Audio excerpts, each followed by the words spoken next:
Hi hello ఇవేంటనుకుంటున్నారా? కోడిగుడ్లండి బాబోయ్! ఇవి కూడా కల్తీ అవుతున్నాయంట. ఇలా ఒక బౌల్‌లో వాటర్ పోసి ఆ గుడ్డును అలా వదిలిపెడితే అది తేలిందనుకోండి ప్లాస్టిక్ గుడ్డు, మునిగిపోయిందనుకోండి కోడి పెట్టిన గుడ్డు. ఆ! మరి ఈ రోజుల్లో అన్నీ కల్తీ అవుతున్నాయి కదా! ఆచితూచి అడిగేయాలనమాట. ఆరోగ్యం ఎప్పుడు మన చేతుల్లో ఉంటుందండి. టైం కేటాయించాలి అంతే. ఇలా ఎందుకు కడగాలనుకుంటున్నారా? మరి వాటిపైన అతి సూక్ష్మమైన బ్యాక్టీరియాలు కూడా ఉంటాయంట. వాటి వల్ల కూడా చాలా వ్యాధులొస్తాయి. సో, నేనైతే ప్రతి 15 డేస్‌కి ఒకసారి ఇలా వాష్ చేసి ట్రేలో పెట్టేసుకుంటానన్నమాట. ప్రతి 15 డేస్‌కి ఒకసారి మేము ట్రే తెచ్చుకుంటాం కదా! అందుకని అలా చెప్పాను.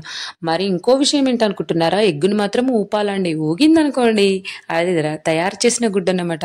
ఊగలేదనుకోండి అది ఖచ్చితంగా కోడి పెట్టిన గుడ్డు. మీరు ఇవన్నీ ట్రిక్స్ పాటించండి. ఆరోగ్యం ఎప్పుడు మన చేతుల్లో ఉంటుంది. మనం మాత్రం ఏది పడితే అది అస్సలు తినేయొద్దండి. మరి ఈ రోజుల్లో 60 సంవత్సరాలు బ్రతకడమేమో కానీ 6 నెలలు బ్రతకడమే కష్టమైపోతుంది. Thank you for watching.